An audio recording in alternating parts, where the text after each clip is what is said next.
Hey guys, Enrique here. Welcome to another video, and I want to apologize because you probably noticed that I haven't posted any videos, whether it's short ones or long ones, and that's because a lot of things happen in my personal life. I got a new job, I'm studying animation, yeah, I'm doing that, and I hope one day I can show you my work in this channel. But it's been a little bit hectic and busy, and honestly it hasn't given me enough time to make videos. Hell, most of the time when I'm not having any work, I'm planning my classes. It's a long story, but needless to say, I've been busy. The weekends I also work, well, just Saturday, but still. And yeah, I haven't got enough time to make videos. Fortunately, right now I can compensate with that, and since we are in the month of October, I thought getting this video now. It's an editorial, but it's not about a review, and obviously it's not about any monster now that we are in the month of Halloween. But it's going to talk about one creature that has been inspired by other monsters from the past. I'm of course talking about the Incredible Hulk.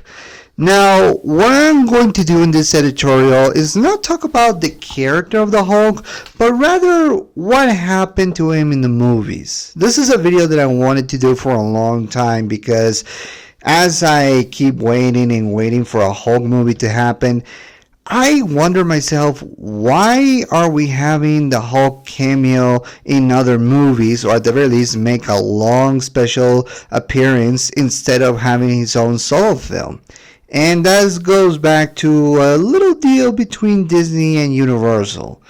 And I always, until this day, wonder why we don't have an Incredible Hulk movie with Mark Ruffalo and all the other characters and having another story. Well, that's the rabbit hole I intend to get into. So yeah, this is going to be a video talking about the history, what happened during the movies, why we don't got a Hulk movie, and the whole deal between Marvel, or in this case Disney, and Universal. So buckle up as I talk about the copyright movie, so Incredible Hulk.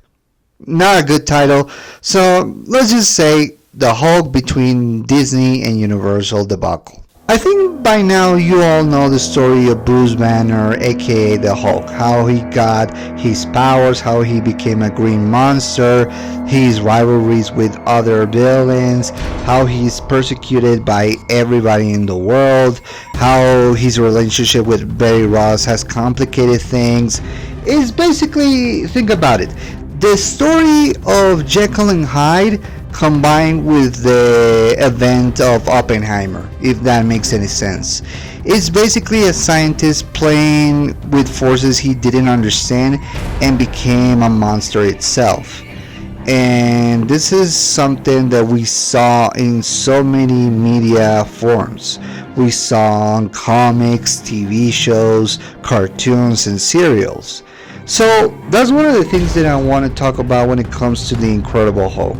How his story has a lot of potential, and we have seen other stories use this the tale of the Incredible Hulk to perfection, or at the very least to high regards. In the case of the original 70s TV show with Bill Bixby and Rolf Ferrigno, that's one of the memorable ones, probably the most recognizable Marvel adaptation that we ever got about the Green Goliath.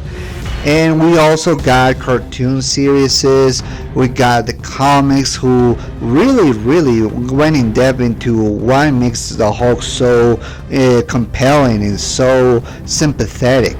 We saw the Incredible Hulk being adapted into a cartoon series in the 90s, which in my opinion the first season was exceedingly great and really went deep into the Incredible Hulk and his history, how Bruce Banner had to deal with the tragedies of being persecuted as a monster and his desperate attempts to cure himself. There is a lot of possibilities with the Incredible Hulk, and that's something that I really enjoy watching every now and then. Now, going back to the 90s, let's be honest. The 90s was not a great year for Marvel in particular, especially at the end of the century. We all know that Marvel went bankrupt with a lot of business deals, a lot of false promises, and a lot of creative control just shifting and not going as well as other times in the past. And it was becoming desperate, and Marvel was in a very bad spot. By that point, after hitting bankruptcy, they sold some of their characters to other studios. Now, everybody knows where everybody ended up in the end. The copyrighted issues between Marvel and Sony. Marvel ended up with the copyright of Spider-Man with Sony. X-Men ended up with Fox. And in particular, Namor and the Incredible Hulk ended up at the hands of Universal. Now, it's something important to mention that before the 2003 one, we got adaptations, or at the very least plans, to adapt the Incredible Hulk into the 90s. There was even a footage of people creating a suit, or at the very least a model of what the Incredible Hulk would have looked like if he was made in the 90s. How they wanted stars like Johnny Depp being Bruce Banner. How they wanted the Hulk to fight insect creatures that also mutated because of the gamma rays. There was a lot of possibilities with the Incredible Hulk that we haven't seen before, and there were plans in the 90s to do so. So yeah, ended up with Universal acquiring the rights, and by that time they also started new parks for their Universal rights, which I'm gonna get into later. But yeah, Marvel, or at the very least Universal, had a story with the Incredible Hulk, which was adapted into the 2003 movie. So everybody knows about this, but just for the sake of it, let me tell you about the story of the Universal movie version of the Hulk.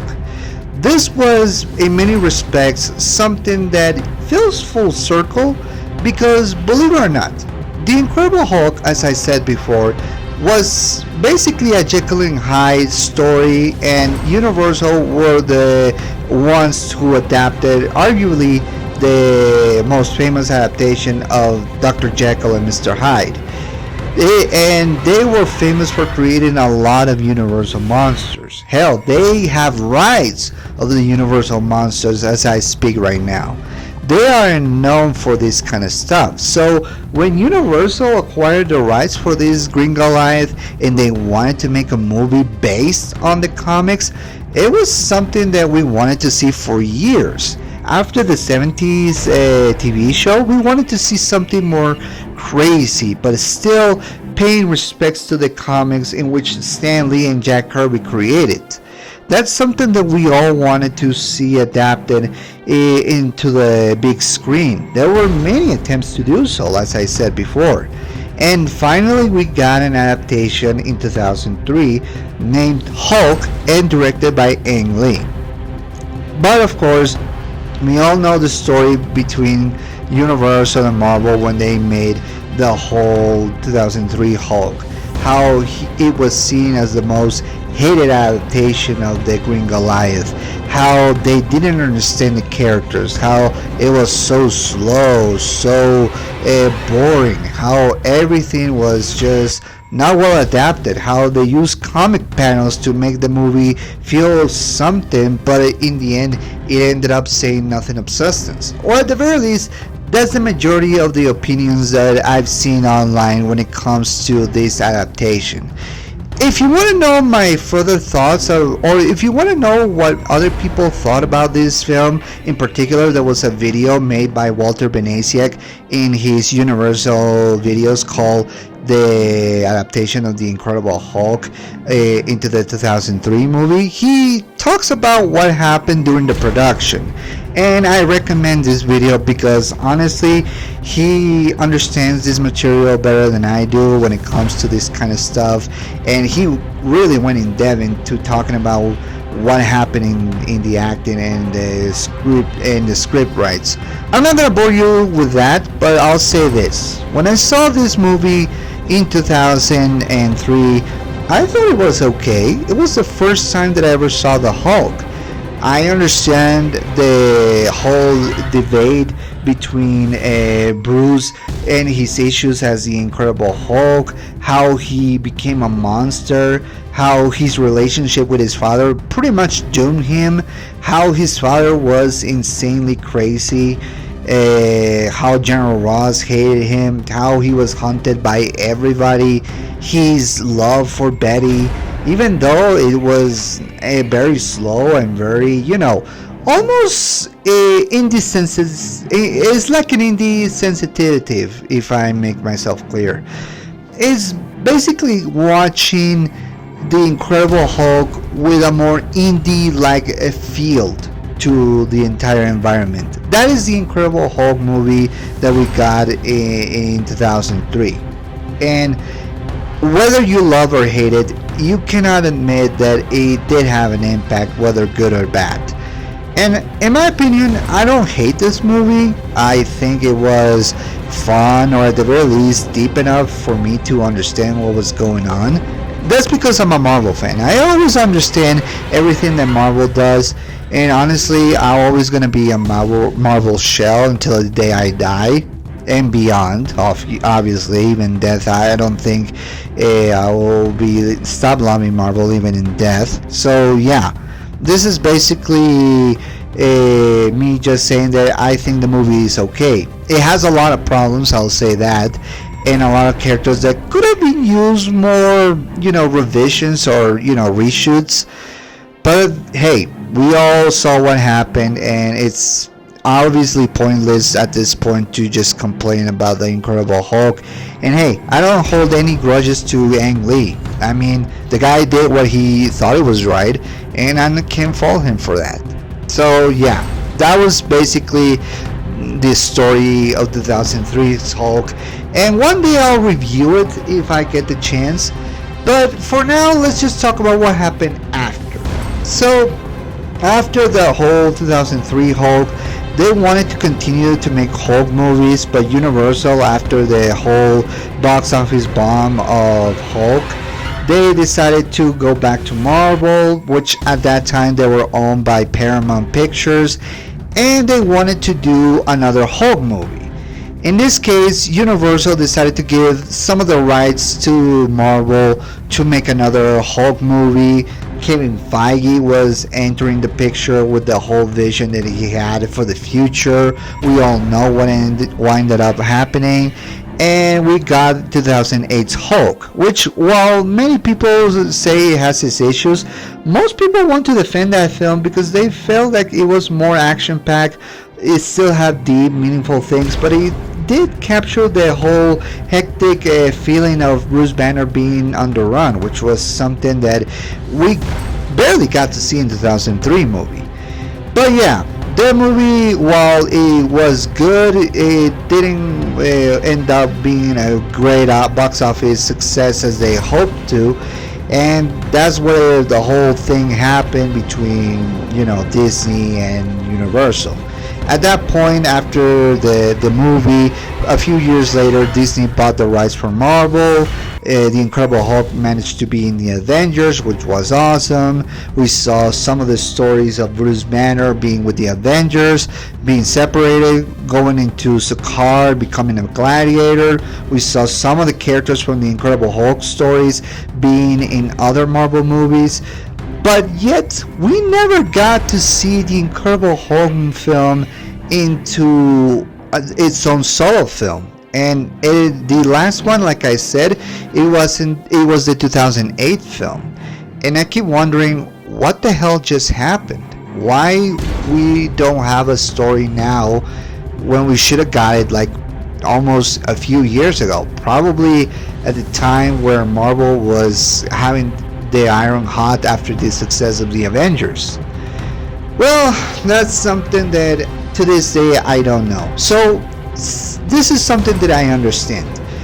After the whole bankruptcy that Marvel suffered in the 90s, like I said, they sold the rights to some of the studios. Some of the characters that they ended up selling wind up in other studios. We know Sony ended up with Spider-Man, X-Men ended up with Fox, as well as the Fantastic Four.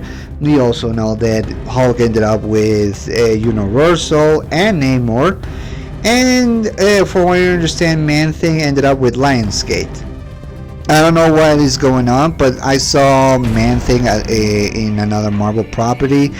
But maybe one day I'll talk about it if I get the chance. So I'm just gonna focus on the Incredible Hulk. So I understand that after the 2003 film, the movie ended up failing, and somehow Universal sold some of the rights, or at the very least the majority of the rights of the Incredible Hulk to Disney, who at that time owned Marvel. Or at the very least, that's something that I still understand.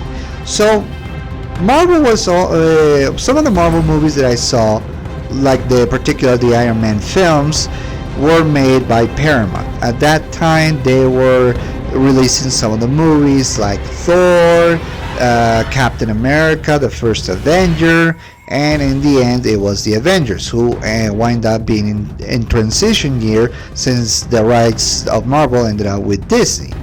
So at that point, we know that Marvel ended up with Disney, everything was great, but we never got a Universal or another Hulk movie after the success of the Avengers. So what happened? So as I probably can figure, while Universal sold some of the majority of the rights of the Incredible Hulk, they don't sell the distribution rights. Those are owned by Universal. And I always wonder why sell the majority of the shares or the copyright infringement or copyright statements of the Incredible Hulk to Disney, but still keep the distribution rights. What is the goal here? Why don't they just sell everything up if they now want to make another Hulk movie after the 2003 debacle? Well, that probably is because Universal sees that Marvel is becoming hot, and if they ever want to make another Hulk movie, that they need to pay Universal a lot of money to make the distribution rights. And that's something that has become a game of chicken for the past few years. I've seen reports about how Universal doesn't want to let go of the rights of not only the Hulk but also Namor, but they also want an insane amount of money to sell the rights of the distribution to Disney. And it's become something hectic because Disney doesn't want to use an enormous amount of money to give to Universal, especially if they don't want to make another Hulk movie. Or at the very least, that's what I understand at this point.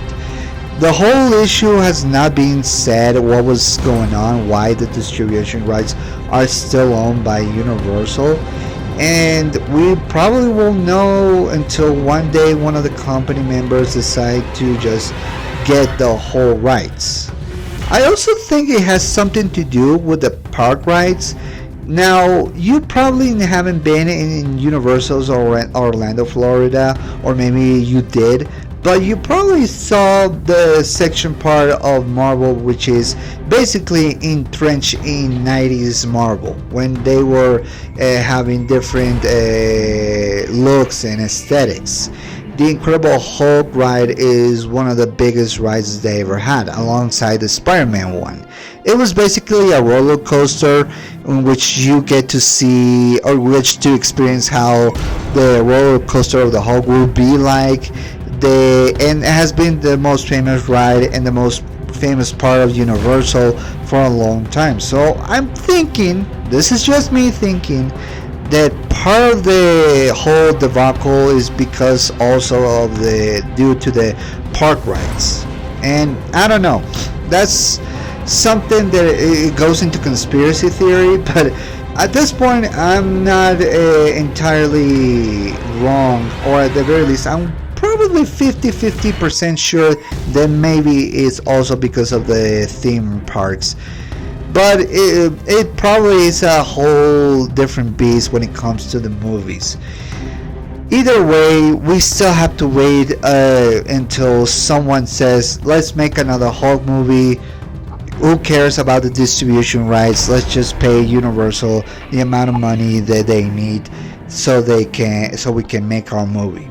That's something that we don't know, and we probably won't know for a long time.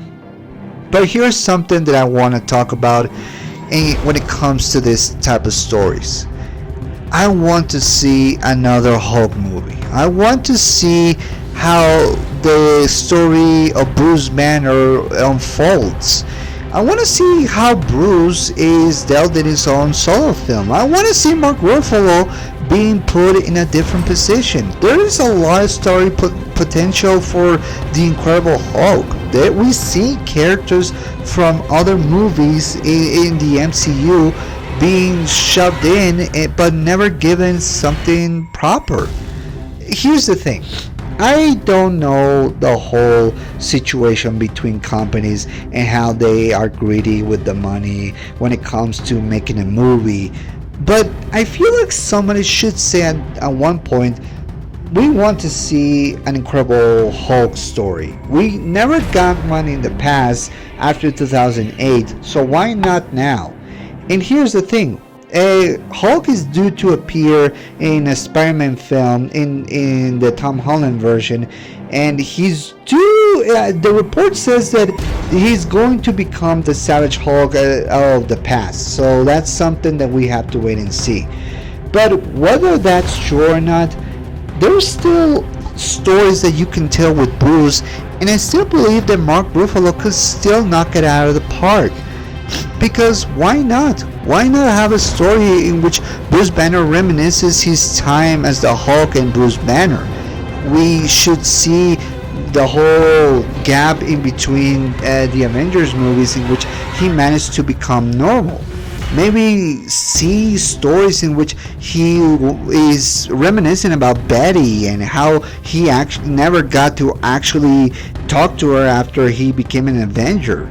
Maybe stories with She-Hulk and Rick Jones.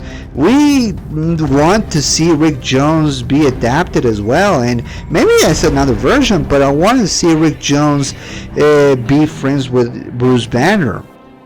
Hell, maybe go back to the old times in which Hulk was basically hunted by everybody, the government, S.H.I.E.L.D., or whoever is after him.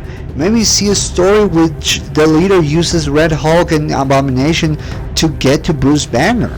I don't know. There's things that I can think about in my head. Hell, going back to what I said about his relationship with Betty Ross, maybe we should explore that.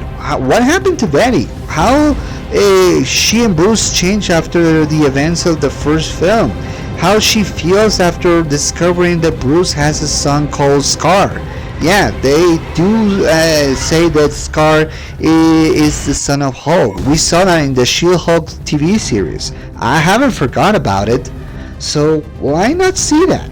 Why don't we see why Bruce didn't actually deal with his emotions or with his life after becoming an Avenger? Maybe he said something on the lines of, I don't know, maybe it's because I don't want to confront that old self because I did a lot of harm. Something like that. We should see a story of Bruce Banner becoming Hulk, or at the very least trying to find a desperate way to balance his life. Or hell, going back to I need to run away to protect the people I care about, if there are any at this point. So, and I don't know, maybe also create a story with Thunderbolt Ross coming to grips with realizing that he became the thing that he hated the most, a Hulk. And that's something that we could see on the big screen as well. How Bruce and Thunderbolt Ross became into grips with becoming monsters without their own free will. That's something that we could see adapt. It's amazing to think that Captain America Brave New World adapted a Hulk story a lot better than in the past. And yeah, I know a lot of people don't like that film, but guys, I always feel like Thunderbolt Ross had a better Hulk story than Mark Ruffalo, and I feel like we are due to see Mark Ruffalo becoming the Hulk or having his own Hulk solo film. I think it's due at this point. I love Mark Ruffalo. He's a wonderful actor, and I truly believe that we should see him as Bruce Banner and Hulk one more time, but in their own solo film. But that's my opinion. That's what I feel at this point. We don't know the whole thing between Universal and Disney. They haven't disclosed anything. And yeah, it's happening to Namor as well. They haven't seen a Namor film in forever because we don't know what the deal is between Universal and Disney. It's all about money. I know that for sure. But the question is not so much about what kind of money are they demanding, but what kind of legal ramifications are between Disney and Universal when it comes to, the Incredible Hulk. Hell, to Namor to an extent. That's something that we won't find out anytime soon, but I'm hopeful that one day we get those answers. I hope to see the Incredible Hulk in a solo film for once before I die, because honestly, there are a few characters who deserve that, and I believe is one of them. I've seen 100 movies with Spider-Man, 1,000 movies with the X-Men, and a lot of MCU material. It's impossible at this point to conceive the Hulk hasn't got one just yet. And he's the one who deserves it the most. Whether it's with Mark Ruffalo or a whole new actor, I want to see the Incredible Hulk being adapted. That's just what I want. But we have to wait and see. But what do you guys think? Are you happy with the situation right now, or do you want to see a solo film with the Incredible Hulk? Let me know in the comment section below, and stay tuned for other videos that I might post in the future. But for now, I'm Enrique, and I'll hope to see you next time. Have a nice week.